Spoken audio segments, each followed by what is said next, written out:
was teleported to try to settle in the Red Forest, one of the most dangerous places in the exclusion zone.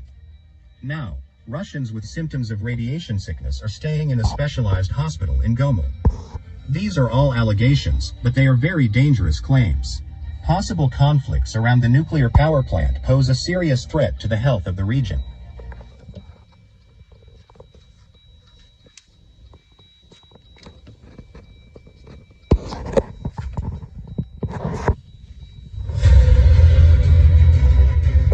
Welcome to U.S. Daily News Channel. Since the invasion of Ukraine, Eastern Europe and the Baltic states have brought the measures to the highest levels. The United States and NATO had made large shipments to Eastern Europe and the Baltic. The shipment of warplanes, tanks and thousands of troops to Eastern Europe by NATO countries, especially the USA and UK, disturbs Russia. More than 230,000 NATO troops are stationed on the border of Ukraine, Belarus and Russia. Especially the air and sea patrols close to the Russian borders worry Russia a lot. Just today, sources affiliated with the Ministry of Defense of the Russian Federation mentioned that 2 F-35 aircraft were flying close to the Russian border, but the Russian Air Force did not react. Because Russia got a big blow from Ukraine and its response to NATO moves in Eastern Europe and the Baltics seems to be lagging. Just last week, the UK Royal Navy and their joint forces began patrolling the Baltic Sea, and the US and Poland held joint exercises. However, Russia could not show any reaction. If you remember, a few months ago, wherever NATO air and naval forces were, Russian planes, submarines and warships were appearing right next to it. There was a similar case today and Russia could not react. Today, a pair of UK Royal Air Force F-35 fighter jets making surprise flights near the borders of Russia's Murmansk region has worried Russia. 2 RAF F-35 fighters, accompanied by a tanker aircraft, flew to an area north of Tromsø, Norway, according to data from public tracking sources that allow tracking of the aircraft. At this time, the purpose of the Royal Air Force's visit to the northern part of Norway is unknown. The British fighters did not make any provocations. Despite this, even though Russian sources expressed their concerns, the Russian Air Force did not take any action. Experts find this situation surprising, but they do not find it strange either. It seems that Russia received a much heavier blow than expected in Ukraine and last week the NATO exercises in the Baltic Sea, the NATO activity in Norway and Sweden, and the cold response exercise. The Russians were indifferent and unresponsive. Frankly, this can be described as the most passive state of the Russian army in recent years. It is reported that Russia lost around 150 warplanes in Ukraine. Of course, it was an unexpected situation for Russia that advanced aircraft in variations such as the Su-24 Su-30, Su-35, and MiG-29 succumbed to man-packs. So is the Russian Air Force really incapable of complex air operations? One of the greatest surprises from the initial phase of the Russian invasion of Ukraine has been the inability of the Russian Aerospace Forces, VKS fighter and fighter bomber fleets to establish air superiority, or to deploy significant combat power in support of the underperforming Russian ground forces. On the first day of the invasion, an anticipated series of large-scale Russian air operations in the aftermath of initial cruise and ballistic missile strikes did not materialize. An initial analysis of the possible reasons for this identified potential Russian difficulties with deconfliction between ground-based surface-to-air missile, SAM, batteries, a lack of precision-guided munitions and limited numbers of pilots with the requisite expertise to conduct precise strikes in support of initial ground operations due to low average VKS flying hours. One potential argument is that the VKS fighter fleets are being held in reserve, potentially as a deterrent against direct intervention by NATO forces. This is unlikely to be the case. If the VKS is capable of large-scale combat operations to rapidly establish air superiority over Ukraine, by not doing so, it is, in fact, weakening its potential deterrent value against NATO forces rather than preserving it. The failure of the much-feared Russian army to rapidly overwhelm the much smaller and poorly positioned Ukrainian forces, and its heavy losses of modern vehicles and personnel, have already seriously damaged international perceptions of Russia's conventional military power. From a NATO deterrence standpoint, the Russian General Staff and the Kremlin have every incentive to employ their air power to maximum effect to re-establish some of this lost credibility.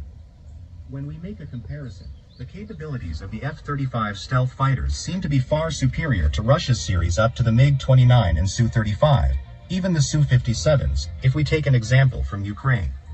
One of the most advanced models of the F-35 series at the moment is the Royal Air Force F-35B, which appears in Norway today. The Lockheed Martin F-35B Mark II is a single-seat, single-engine, all-weather, multi-purpose fighter aircraft. It is intended to perform both air superiority and offensive missions while providing electronic warfare and intelligence, surveillance, and reconnaissance capabilities. It will be operated jointly by the RAF and the Royal Navy and will be able to operate from the Royal Navy's Queen Elizabeth-class aircraft carriers with its short takeoff and vertical landing capability. A total of 138 Lightnings were originally planned, but the 2021 Defense Command document has changed it to a commitment to expand the fleet beyond the current order of 48. By October 2021, 24 F-35Bs had been delivered to the RAF. So, can Russia's Su-57 stealth fighter jets even challenge the F-35s? According to World Air Force Report 2022, Russia has the third largest combat aircraft fleet size in the world, with 1,571 planes behind the US 2,740 planes and China 1,571. The report said the Russian Air Force has 273 Su-24, 192 Su-25, 350 Su-27, 30 35s, and 125 Su-34. The Russian fighters accounted for 7% of the global combat aircraft fleet, with the U.S. topping the charts with 15% of the total. As of December 2021, 14,713 combat planes were in operational service in military aircraft fleets across the world, the report said.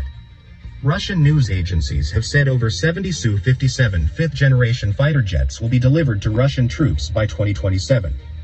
The Sukhoi Su-57 is a fifth-generation fighter that can destroy air, ground, and naval targets. So why could the F-35 is clearly superior to Russia's Su-57? The Su-57 can't keep up when it comes to stealth configuration, hypersonics, and manned-unmanned teaming. There are a few reasons to think that the Russian Sukhoi Su-57 stealth fighter could be falling behind the U.S. Lockheed Martin F-35 Lightning II, F-22 Raptor, and whatever innovations might be being built into the emerging sixth-generation aircraft. Obviously, many details about the Su-57 are not available, perhaps apart from what gets mentioned in the Russian press. However, a few recent articles in Russian-backed newspapers indicate the country may be behind the United States when it comes to manned-unmanned teaming or loyal wingman capability when it comes to the F-35.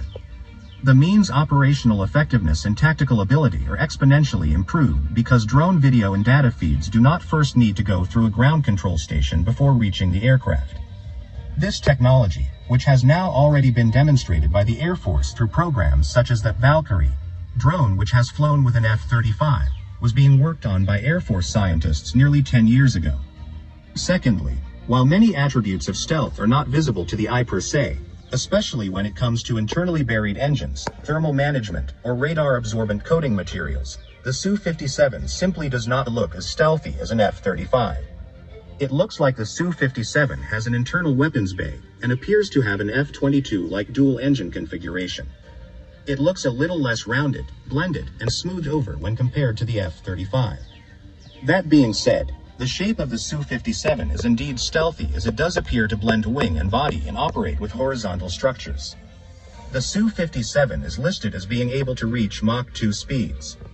That's not as fast as a US 5th generation F-22, which is reported to be able to reach Mach 2.25. This is not even considering the possible speed of the emerging 6th generation aircraft. Despite a comparison of each aircraft's apparent stealth properties, much of the F-35's superiority resides in its mission systems, long-range, high-resolution sensors and targeting, computing, weapons range, and guidance systems.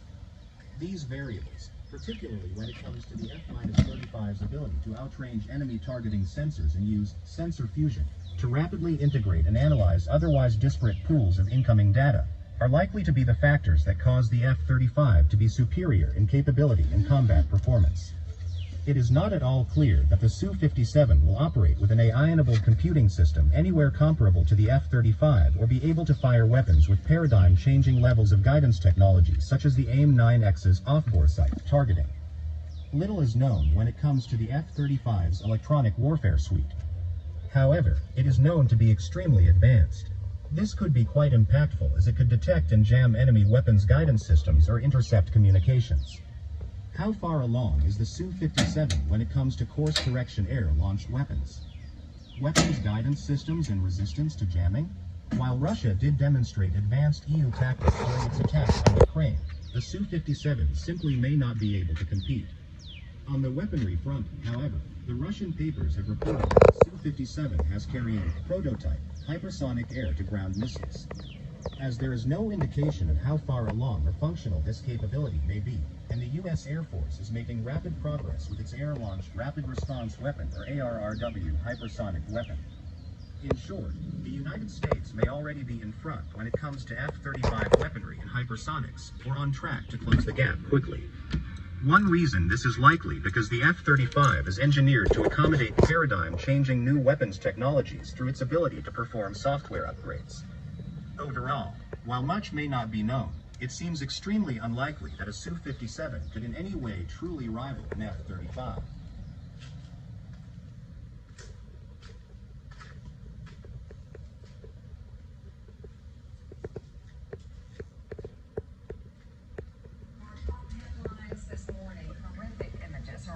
Of what Russian forces left behind after pulling back from the Ukrainian capital of Kyiv. And we do want to warn you, the images are disturbing and graphic, but it's what's happening now. The pictures and videos are from the town of Bucha, northwest of the capital. They show widespread devastation with dozens of bodies lying scattered around the city. Some of the victims had their hands tied behind their backs. Others reportedly had close-range gunshot wounds and signs of torture. Residents say Russians would go from building to building, take people from the basements where they were hiding, check their phones for evidence of anti-Russian activity before taking them away or shooting them. According to the city's mayor, around 270 local residents were buried in 2 mass graves, and at least 40 dead bodies were left in the streets.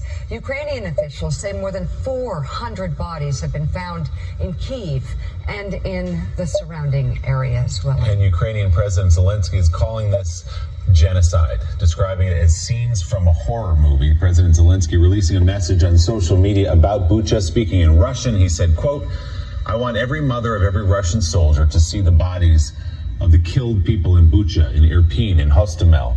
What did they do? Why were they killed? What did the man who was riding his bicycle down the street do? Why were ordinary civilians tortured to death in an ordinary peaceful city? Why were women strangled after their earrings were torn out of their ears?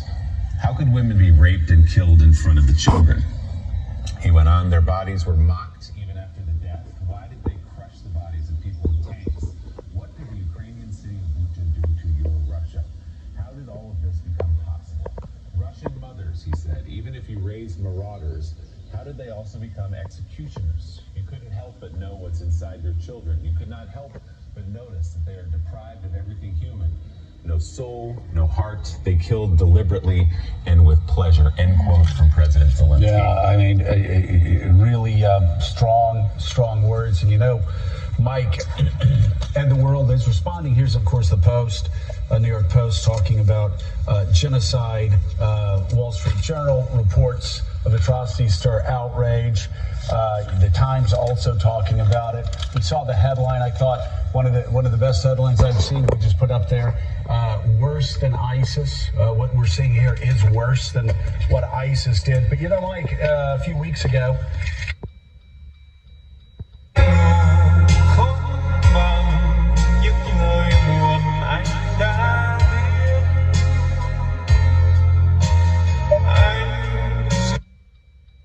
Medical Journal finds evidence of prisoners in China being executed by having their organs removed.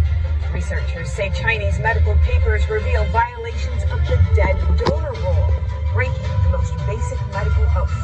Find out more in just a moment here on NTD. Welcome to U.S. Daily News Channel. The withdrawal of the Russian army from Kiev on the 41st day of the occupation of Ukraine revealed a great wreck in the region. The withdrawn Russian army first began to advance towards the Belarusian border. But in the north of the country, the Ukrainian armed forces continues to take some areas from the Russians. Ukrainian paratroopers took their positions in the Pripyat area and took control of the Ukraine-Belarus border. Ukrainian Air Strike Forces Command announced the information on social media.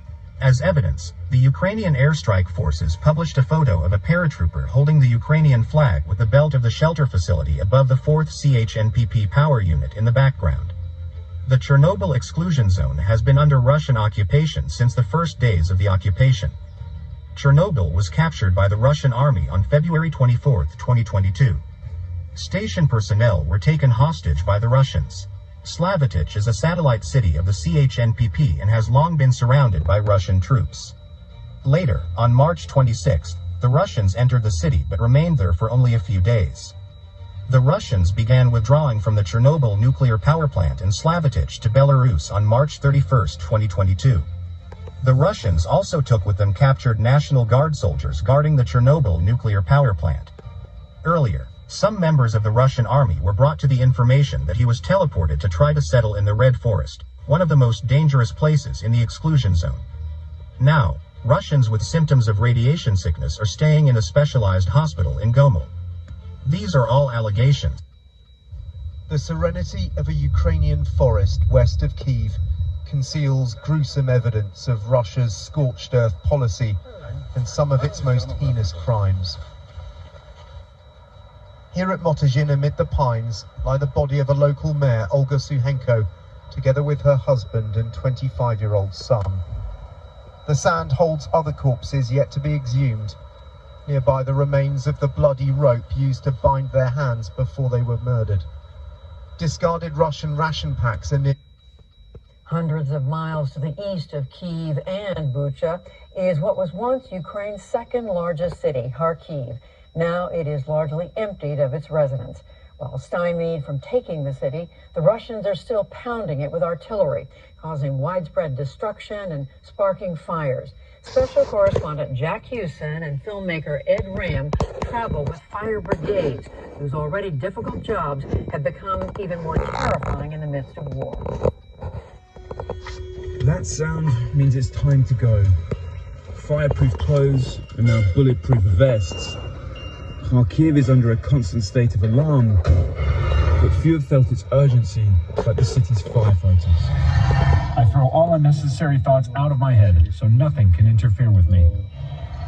Before every mission, tensions are high, but it's not just fires that these men have to face. Our work has become even more difficult, and there was a risk before, but now has become riskier because of incoming shells. They're on their way to northeast Kharkiv. On this day, Ukrainian authorities say more than 380 munitions landed on the city and its civilians. Incoming rounds have started yet another apartment blaze. It seems the Russians are trying to smash the people's spirit. Everyone experiences this situation in their own way, but people still do their duty. Everyone is worried, but no one talks about it. We keep ourselves to ourselves.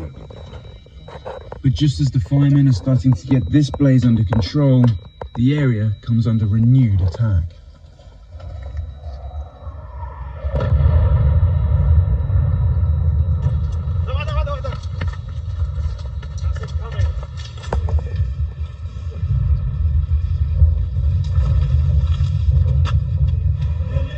This is the third round of artillery that we've had incoming in the last 20 minutes. These firefighters here behind you, they're also hiding. Everyone's trying to take cover. Let's get down, You can hear the fizz of the shells landing. That means they're particularly close.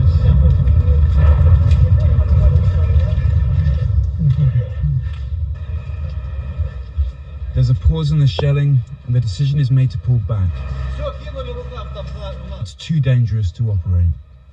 Once, a shell hit 15 meters away from us. The windshield of our truck was damaged. Since the start of the war, one firefighter has been killed and at least 4 injured.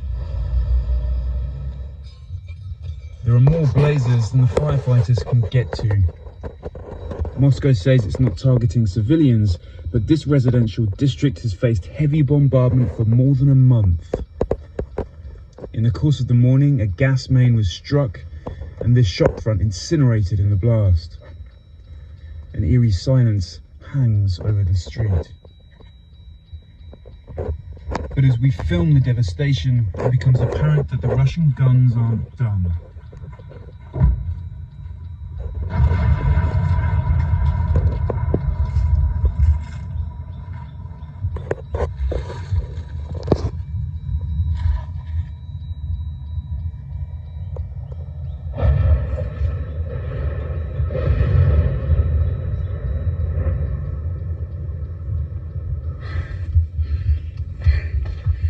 We're having to stay on the ground. The shelling continues around us. It's very close. Frankly, this is what people have to live with every day.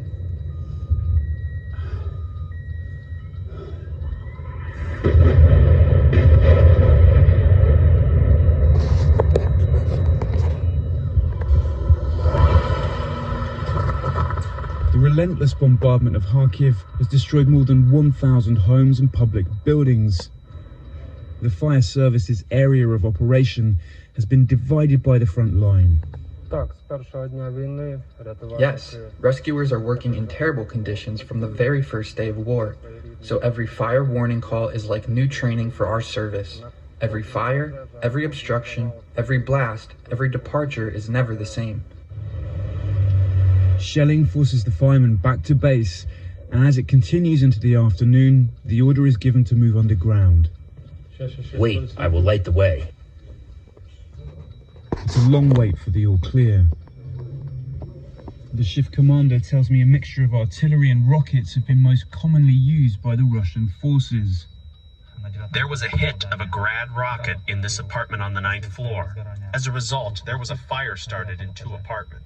Cluster munitions, banned in many countries but not Russia or Ukraine, have also been used in Kharkiv, according to Human Rights Watch. But this type of cluster projectile was found while putting out a fire in the city's biggest marketplace. While Russian forces have moved away from Kyiv, they continue to terrorize Kharkiv.